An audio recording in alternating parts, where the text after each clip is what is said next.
Assalamualaikum warahmatullahi wabarakatuh. Halo sahabat muslim, kembali lagi bersama kami di NH Channel. Sebagai umat muslim, kita wajib meyakini adanya 25 nabi dan rasul Allah.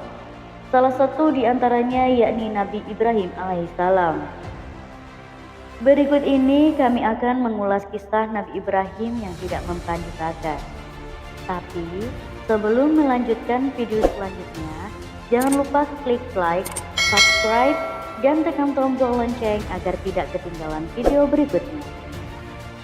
Nabi Ibrahim alaihissalam merupakan nabi yang keenam yang wajib dipercayai oleh seluruh umat Islam. Sebagai seorang yang mulia, tugas Nabi Ibrahim sangatlah berat. Karena ia harus dilahirkan di tengah-tengah masyarakat jahiliyah yang musyrik dan kafir. Begitupun ayah dari Nabi Ibrahim alaihissalam, seorang pembuat patung berhala yang juga mempercayai bahwa patung-patung tersebut adalah perantara manusia kepada Tuhan. Ditambah lagi, kaum jahiliyah di zaman Nabi Ibrahim memiliki seorang penguasa bernama Raja Namrud yang dengan sombongnya mengaku bahwa dirinya adalah Tuhan semesta alam. Anehnya, banyak sekali yang percaya pada pengakuan tersebut. Raja Namrud melakukan hal itu karena dirinya tidak ingin digantikan oleh siapapun di muka bumi ini sebagai penguasa. Oleh karena itu, orang tua Nabi Ibrahim mengasingkannya ke sebuah hutan. Allah telah menunjukkan kuasanya dengan membuat Nabi Ibrahim tumbuh sebagai sosok lelaki yang tangguh hingga selamat dari segala macam mara bahaya di dalam hutan.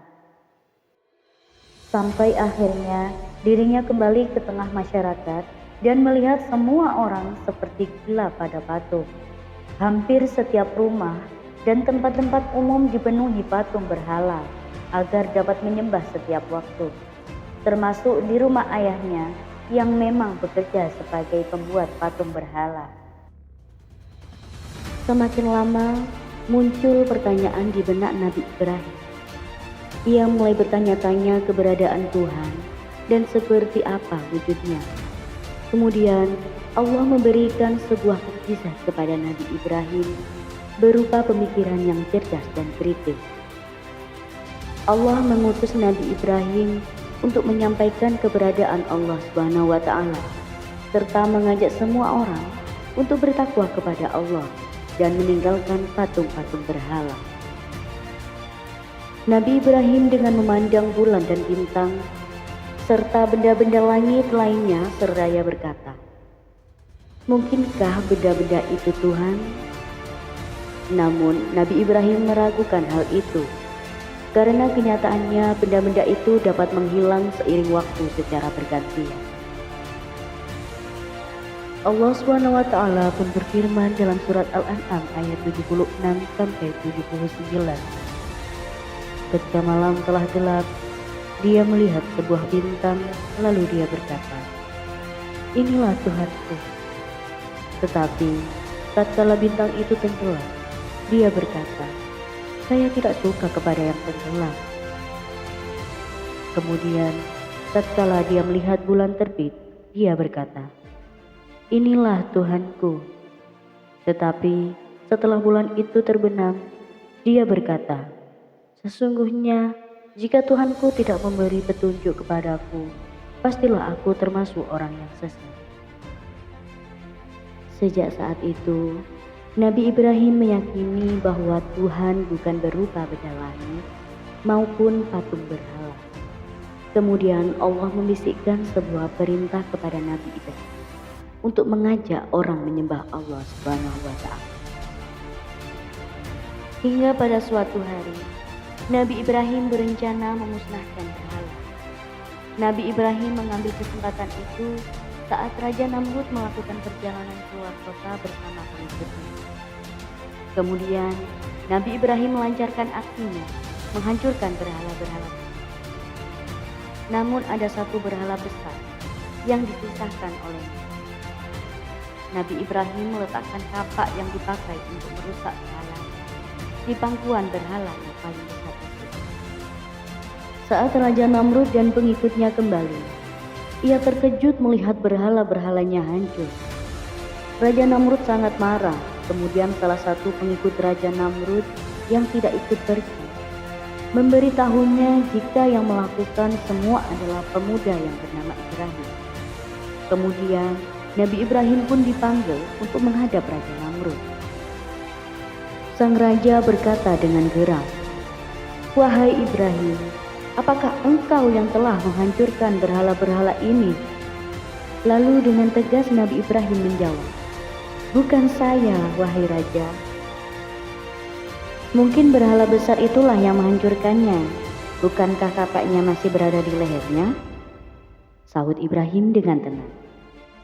Kemudian Raja Namrud membantahnya, "Mana mungkin patung berhala dapat berbuat semacam itu?" Mendengar hal itu dengan tegas Nabi Ibrahim berkata, "Kalau begitu, kenapa engkau menyembah berhala yang tidak dapat berbuat apa-apa?" Mendengar pernyataan Ibrahim, para pengikutnya tersadar dan terpikir oleh mereka, Tuhan yang selama ini disembah tidak dapat melihat, mendengar, dan bergerak. Namun, Raja Namrud semakin murka. Karena geram dan kesalnya Raja Namrud, akhirnya ia memerintahkan para tentaranya untuk menghukum Nabi Ibrahim dengan seberat-beratnya. Nabi Ibrahim dihukum mati dengan cara dibakar hidup-hidup. Api dinyalakan besar sekali dengan kayu sebagai bahan bakarnya. Sementara Nabi Ibrahim diikat dan ditempatkan di tengah-tengah tumpukan kayu. Tetapi Allah lebih berkuasa dengan segala hal. Allah belum menghendaki Nabi Ibrahim mati dan kalah oleh Raja Namrud. Dengan menyaksikan proses pembakaran itu, Raja Namrud dan para pengikutnya tertawa dengan penuh kepuasan. Mereka mengira Nabi Ibrahim telah hancur menjadi abu bersama api itu. Namun, begitu terkejutnya mereka setelah api yang menyala dahsyat itu padam. Nabi Ibrahim tiba-tiba berjalan keluar dari puing-puing pembakaran dengan selamat tanpa luka sedikit pun. Sejak saat itu, pengikut Raja Namrud berpaling dan menjadi umat Nabi Ibrahim untuk terus lurus ke jalan Allah Subhanahu wa Ta'ala. Sahabat Muslim dimanapun kalian berada, itulah kisah Nabi Ibrahim yang tidak mempan dibakar api. Dari kisah tersebut, sebagai umat Islam kita harus meyakini bahwa satu-satunya Tuhan hanyalah Allah Subhanahu wa Ta'ala, dan meyakini bahwa Allah adalah tempat untuk meminta pertolongan. Wallahu a'lam bishawab.